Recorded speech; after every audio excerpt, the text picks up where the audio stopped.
Hey, Baofeng reached out to me and they said, would you let your viewers know that this right here, the Baofeng UV17R, is the upgraded UV5R? And like any YouTuber would, I jumped on that opportunity to tell you that this is the best radio ever. Everything's great about it. Except that didn't necessarily happen.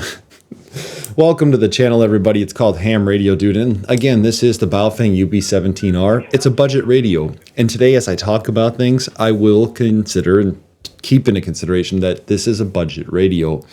But there's things about this $29 radio, the upgrade to the UV5R, that just kind of missed the mark to me. And even though I don't see the certain features that make this a $29 radio that I would want over other budget radios, I'm still going to show this to you so that you can make your own informed decision.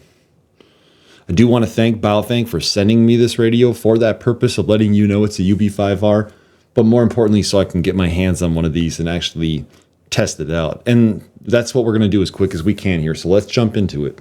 To be transparent, I also did talk to Baofeng regarding these features that I think are lackluster or need some help being perfected. And the reason I told them that is I wanted to give them the opportunity to upgrade the firmware, which is one of the cool features about the Baofeng 17 is, in theory, as mentioned by Baofeng, we could upgrade the firmware on these radios.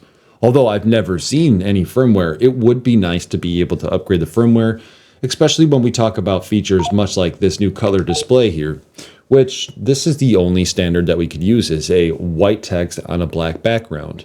It would be nice to see some themes on here, and I say that because when you bring this out into the sunlight, here in Northern Illinois, the 12 seconds a day we get of sun, it doesn't necessarily, well, you just can't see it. It turns out almost black like it is right now, and here's a little demonstration. Of course, looks pretty good. Let's step outside. There we go. And just to confirm it's weather on. Radio. Yeah, really good. And I just want to try different angles here. Advisories for bands at Chicago beaches. WWW. Now the radio is advertised as a 5-watt handy talkie or handheld transceiver. And to be fair, on 2 meters it shows 5.11 watts, around 144.73 megahertz or so.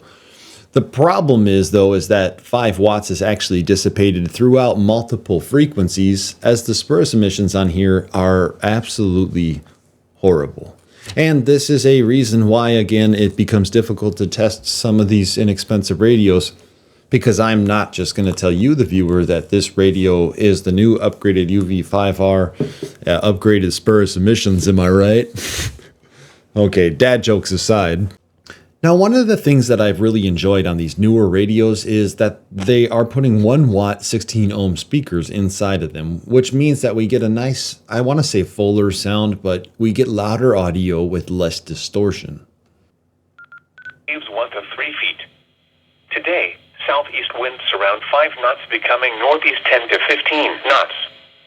Sunny. Waves 1 to 2 feet. Tonight, east winds 5 to 10 knots becoming south late. Clear. Waves around 1 foot. Tuesday, southwest winds 10 to 15 knots shifting to north toward evening. Chance of showers and thunders. That's a local repeater, NOAA weather radio, or rather, and that's just a town away. And I found that to be good. But one of the things I also found surprising about this radio is I'm getting NOAA weather radio Chicago from inside of this house, which on an HT is about a 45-mile trip, and I'm pretty RFI heavy in here. Chance of showers and thunderstorms overnight. Waves 2 to 4 feet. Tuesday, southwest winds 10 to 20 knots becoming northwest late in the morning, then becoming northwest 10 to 20 knots early in the afternoon, becoming north to 30. And I wanted to mention that on the radio, the connector is an SMA male. Okay, that means that the antenna is an SMA female. And that means if you're looking to replace your antenna, like with this Nagoya right here, you would get an SMA female antenna. And when you screw it in, let's see if NOAA Weather Radio Chicago is any clearer. 10 to 15 knots increasing to 10 to 20 knots. Waves 1 to 3 feet. Not really. One of the things that you're going to see on the actual radio itself, though, is a RSSI meter, which is really just an indicator of how strong the signal is coming in. There's no actual RSSI decibels or anything along those lines, but it is good to know these things. And since we can, why don't we just listen to NOAA Weather Radio in Chicago with the FT60? Tuesday, southwest winds 10 to 15 knots shifting to north for evening. Chance of showers and thunderstorms in the afternoon. Waves 1 to 3 feet. One more time with the 60. Knots. Partly cloudy in the evening, then becoming mostly cloudy. Waves quickly building to 5 to 8 feet, occasionally to 10 feet in the evening. I will still stand by what I said in the UV18 video that I do think that these new Baofengs are starting to sound a little better in the audio. Kind of impressive that it's receiving a Chicago station as well as a FT60. For a budget radio, I do think it does a good job of being able to receive stations without a problem. Now, perhaps the better comparison would be the UV5R. And so this is a UV5X3, but I put the original antenna back on the UV17 as well. And here. Winds were east at 7 knots. At the Michigan City entrance, winds were southeast at 8 knots. At the Muskegon entrance. Here is the forecast for the Chicago metropolitan area. Today, sunny. Highs in the upper 70s inland, but only in the lower 70s near the lake. Now, you could go back and listen to those audio comparisons here, but I do think, again, with the larger speaker, that the Baofeng UV17R, and for that matter, the UV18R, are sounding good. This is where I start to talk about some of the things that UV18R I tested about a month ago has that this radio doesn't have. Remember, this is a $28 radio, so now you're only $4 away from purchasing that UV18R that we found. And one of the nice things about the UV18R and a lot of these budget radios that are coming out right now is it's USB-C. Oh yeah, the UV17R doesn't have any USB-C. On a recent road trip, I didn't bring my cradle charger, and having the USB-C allowed me to plug my radio into my vehicle and let it charge the whole time I drove to Alabama. That is a very useful thing to have, and I never realized the importance of USB-C until I needed it. So a radio that's $28 for an extra $4, I could probably go find a radio with USB-C. And if we're talking features, something like the UV18R or some of those newer inexpensive radios like the UV5K, they have this thing called airband. And although the airband receive is not necessarily the best on some of those radios, it works. And this radio does not have airband. So now we have a lot less features for only a few less dollars. And this budget radio, you start to question, is it necessarily worth it? One of the things you might notice on the top of the radio here is this cool icon that shows GPS, and it's kind of hard to show you in this light.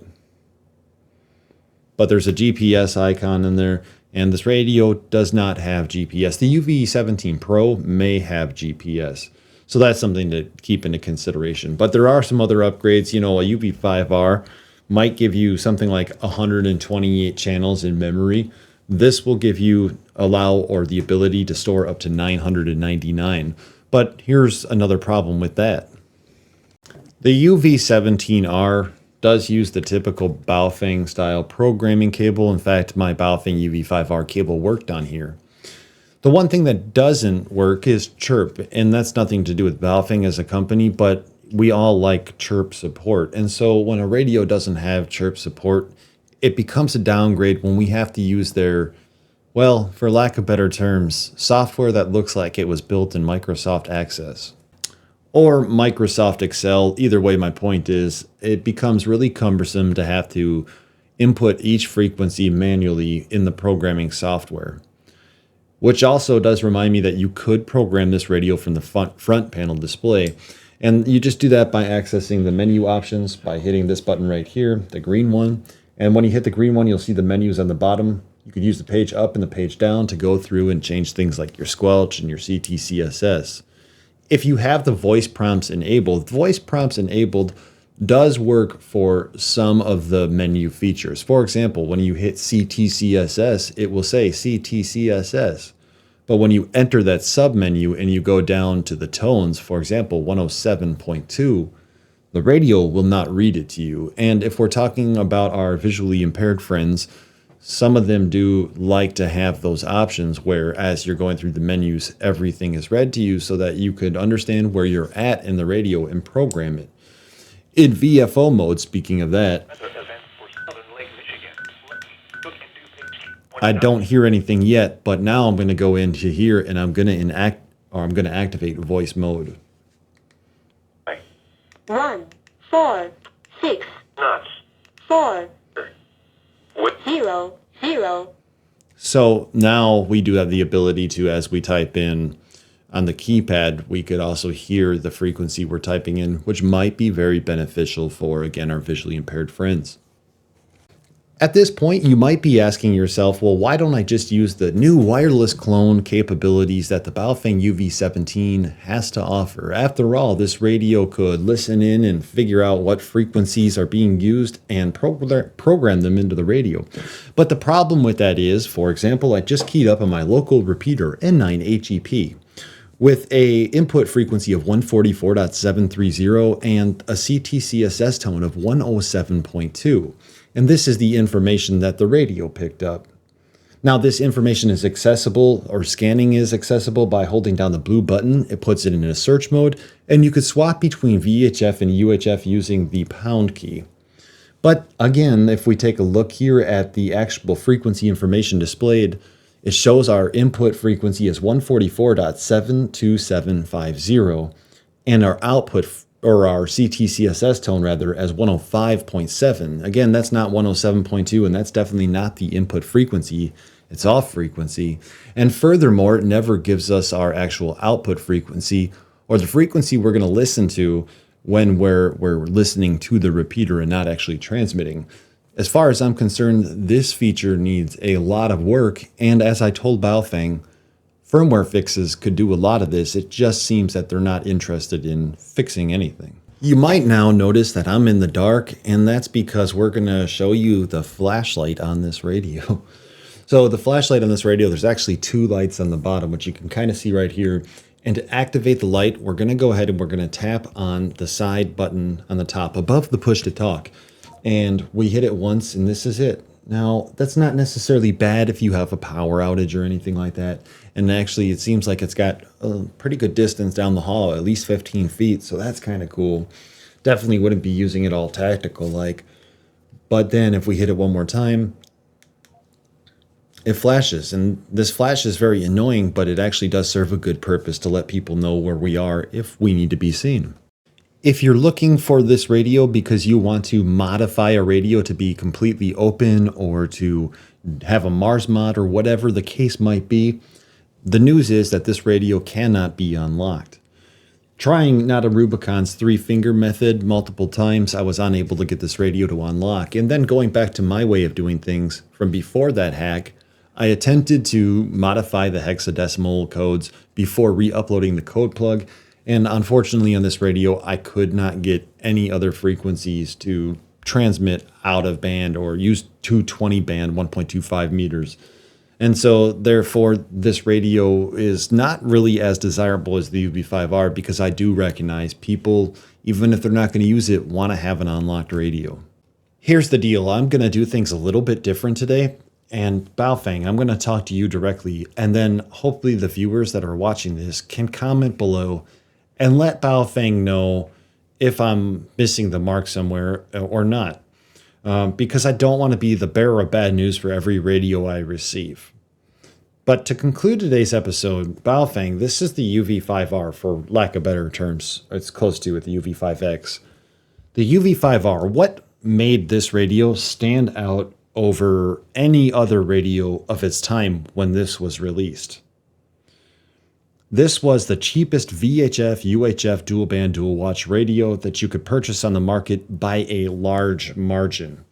You know, otherwise you were probably trying to purchase something like an FT60 or maybe an Alinco HT. at $100 plus. And then all of a sudden, Baofeng comes in with this little UV5R, and it's a game changer because anybody can get into the hobby cheap. And that was the mark on the Baofeng UV5R. It was easy to acquire and it was inexpensive. Now, 15 years later or whatever it's been probably longer than that, right? This radio has a lot of accessories that people can purchase for it, and it's kind of like developed into its own thing. But when we look at the UV17R, I'm going to ask you, Baofeng, after watching my video and seeing everything that I just talked about, what makes this radio stand out over any other budget radio? Because here in 2023, 2024, there are a lot of budget radios out there, a lot of budget radios, and most of them offer all those things I talked about today, like, the airband receive. One of the features that a lot of them don't offer, though, is the ability for that dual theme or dual display so that you can go into day mode.